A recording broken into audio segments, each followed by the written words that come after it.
First of all, Merry Christmas. Welcome to the channel. Join the channel here or over on subscribe. I'm trying to make this Christmas video, but I'm dog sitting for 3 dogs and they're proving to be adept at making interruptions.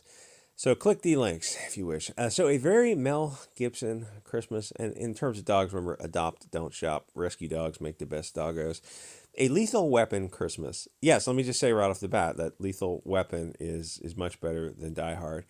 Because the character is something they forgot in movies and comics and whatever else they make today, streaming stuff included. That characters need room to grow. And Bruce Willis, in comparison, he's just too hip, slick, and cool right off the bat, which makes for a fun movie, but it doesn't make for a good movie, not a movie that you can form connections with like you can with Lethal Weapon. Lethal Weapon is actually a much deeper movie. And don't get me wrong, I know they're both ridiculous, but like for what they are, they're good. You know, they're good movies in different ways. They're both well-known movies, but different films. The Die Hard series made more money over 5 films, but the trilogy of Lethal Weapons made more per film. First of all, you're not going to see movies like this again. In fact, I was trying to think of a dividing line, maybe 1990-ish to 2000 at the latest. After that, movies just changed. And don't get me wrong, both Lethal Weapon and Die Hard are just fun, dumb films.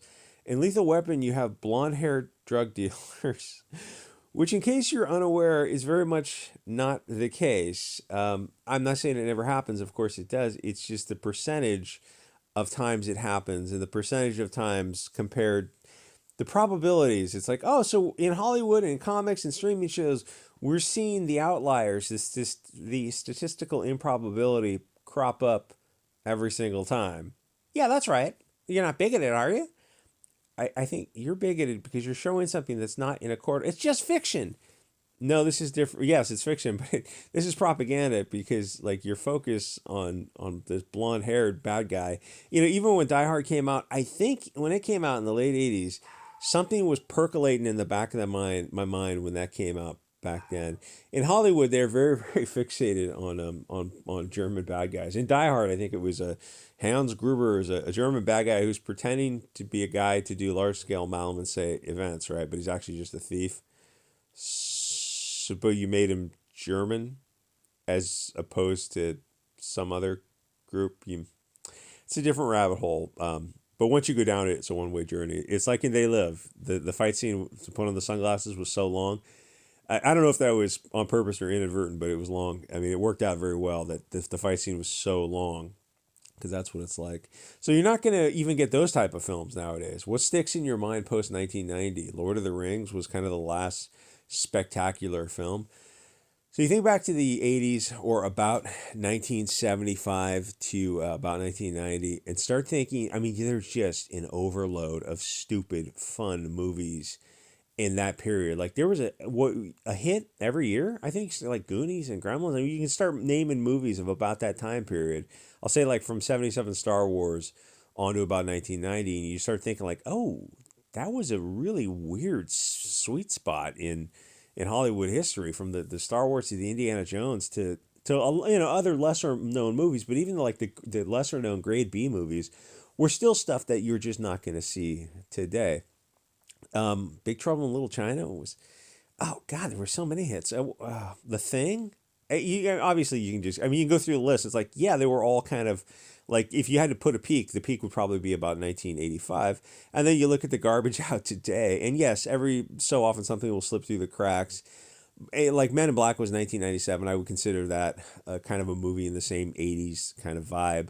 But nothing compares to that 80s. That was just on another level, including music too. I mean, everything from like Metallica to Guns N' Roses to like to the oncoming grunge scene, and you kind of had peak of rap too, and that's another rabbit hole to go down, and not, you will not go down it on YouTube. Don't say anything in the comments about the gangster rap conspiracy theory.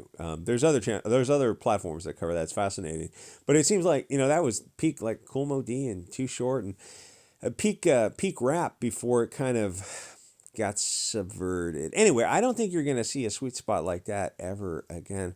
In fact, what's going to happen in Hollywood is going to be kind of weird because they were one of the driving forces of cultural Marxism, and now it paints them into a corner. Anyway, as ridiculous as the plot to Lethal Weapon is, and it is, the movie works because it has a real human lead character, a vulnerable Mel Gibson who's on a redemption arc. He has to overcome his own internal struggles, And Mel Gibson is the perfect guy for the role because he's a little bit, not crazy in real life, but he's a little bit loose, and which makes him awesome. And he works perfectly on screen. Plus, he's based and Chad pilled, sugar tits. Anyone that Hollywood hates is a good guy because we see who Hollywood loves. Anyway, the chemistry between Murdoch and Riggs is perfect. They're able to capture lightning in a bottle in the 80s in a way that they will never do ever again. I don't see it. Like, I don't, honestly, I look at Hollywood and go, so what's the path forward for this? I don't see one. Maybe if you're more experienced in Hollywood, like, so are we going to get movies like the 80s again? No. So what are we going to get? I don't know. I mean, propaganda, people eventually reject propaganda. The goal is to get it into kids shows with the streaming kids services to get kids brainwashed on propaganda. So then when it comes time for them to see the big movies, they'll already be brainwashed to accept this kind of globalist propaganda. But it all has to start with the kids' cartoon networks and Blue's Clues and that kind of stuff. So every so often they come up with a Guardians of the Galaxy that's not bad, but it's still not close to the stuff decades earlier. And the thing is, even Guardians of the Galaxy, that was a hit and that connected with people. We go, so I think there was one human character in the role and the rest were aliens. So think about the dynamic with that. And I'll leave the rest unsaid. But it still doesn't come close to the, like a Mel Gibson type of thing. Mel Gibson in that movie was a character that connected with the audience because everyone has been at the end of their rope at some period. And it's fun to see Mel Gibson do crazy with some style. And the movie is over the top. It's like movies that could only be made. Even Eddie Murphy movies in the 80s, and Dan Aykroyd and Chevy Chase. And man, there was like, seriously, the cup was overflowing in the 80s.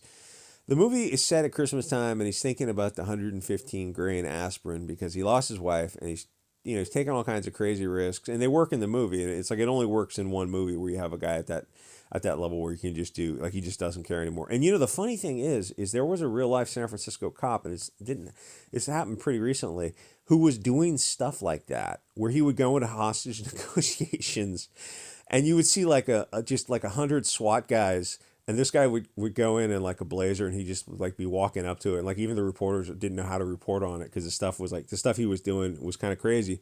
But the media doesn't want to report on that kind of stuff because the media doesn't want to do anything that makes that humanizes the police. But it's like there are legitimately cops like that who were like just willing to say, "Fuck it, I'm gonna go walk in the hostage situation." But then he teams up in the movie. He teams up with a new partner, and they have an important mission to handle, and people have to rely on him. And he's got to get his stuff together and fight the bad guys and rescue the girl. Yeah, the plot is obviously ridiculous. The genre is stupid, the buddy cop thing. But it's also great because the two characters can pull it off. Even in Lethal Weapon 2, I watched a bunch of these movies last night. They're up against some South African gold smugglers, or it's just something is equally ridiculous if you follow my argument here. It would be more logical to just tell the story of South American or Jamaican drug gangs because that was what was going on in America in the 80s. It was not blonde-haired, blue-eyed guys.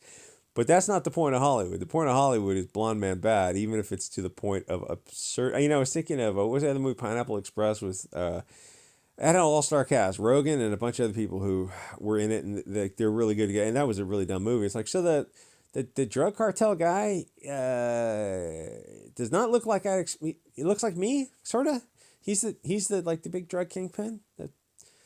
Hey Seth Rogen, are you familiar with how the cartels work? Because that's not what they look like. Seth Rogen, Mr. Tesla in L.A. Ha ha ha ha. Los Angeles is fine, bro. Some guy got his car broken into and his like children's mementos stolen or something. And Seth Rogen is just all over this guy trying to get him to downplay it because it's like LA policies, like soft on crime policies. You can check out you can Google search that. It's friggin'. I mean, you want to see a mask off situation like the Seth Rogen situation where the guy got his car broken into. They said, my car gets broken in all the time. One time they left me a cool knife. Ha ha, it's cool. Yeah, that was weird, Seth Rogen. Anyway, the point for Hollywood is that blonde man bad, even if it's just the point of just like, 8 movies and like you're fighting the Germans and the Russians and the South Africans. That's weird. Anyway, so if someone was watching Hollywood, they would have a weird inability to make threat assessments in America, but that's another rabbit hole, not one for YouTube.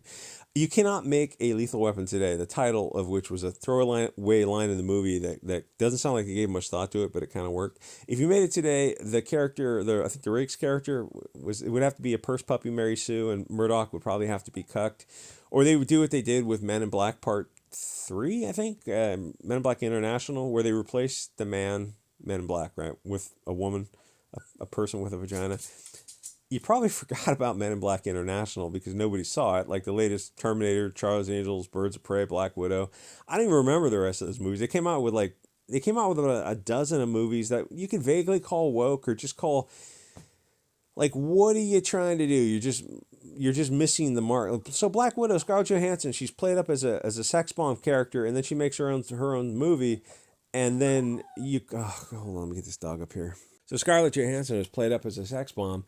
And then in her own movie, they put her in like an overall and they play it down. It's like, well, you built her up as this character. That's what people expect to go see with the character. Why are they seeing the character if you're changing the thing that she's most well known for? She's an action adventure girl for sure, but she's also the sex bomb character. Big boobs just jiggling around on screen. It's like, you're okay with that for like 15 years. Gee, what happened, Scarlett Johansson? Suddenly you change your vibe. And you're so offended when the Iron Man character goes, I want one of those. It's like, people say that all the effing time. And if it's a good looking guy who says that, then suddenly the girl just creams herself when she hears that. Like, can we just like cut out this BS feminism? Like, the real world as well as everyone else does.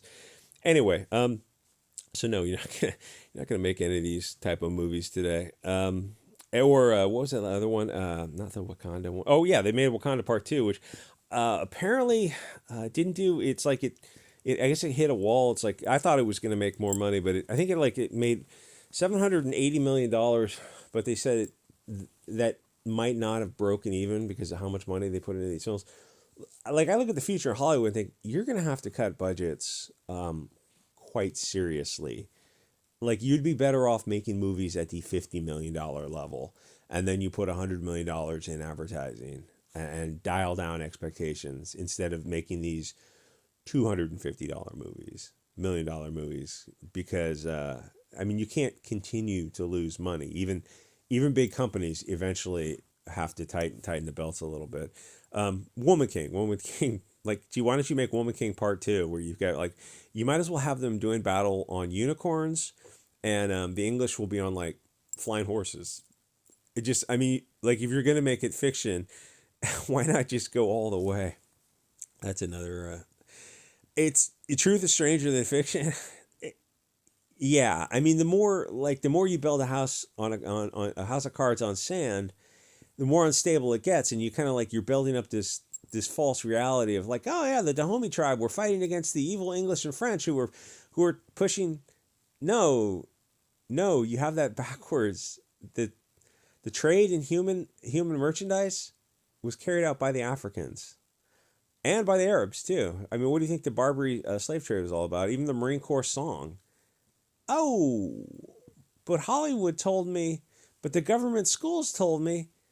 Yeah, I'm saying the further away you get from, because the truth is out there, and the further away you get from it, the more the pendulum swings back, where, like, the more you focus on it, you're throwing stones from glass houses, and people go, oh no, actually the human trade was not, Europeans didn't start it, but they stopped it. And in fact, the Africans were fighting to keep it going. But Hollywood, yeah, but you're just better dealing with the truth. Anyway, the world needs, I've got a pupper who's chewing on me. The world needs more Mel Gibsons and Henry Cavills, but those days are over. Those types of guys are the last guy that Hollywood wants. The weird thing about all the Lethal Weapons and the Die Hard movies is that they're always going up against these evil blonde people. And was there 8 movies? I think in all 8 movies, instead of like the usual suspects, like that scene in Airplane where the guy's going through the metal detector and it's like they stopped the little old lady, but they let everyone else through. And the thing is, once you see this kind of stuff, you wonder how you never noticed this stuff earlier. Anyway, adopt, don't shop. Like, comment, subscribe. Merry Christmas, everyone. I'll see you guys on next video.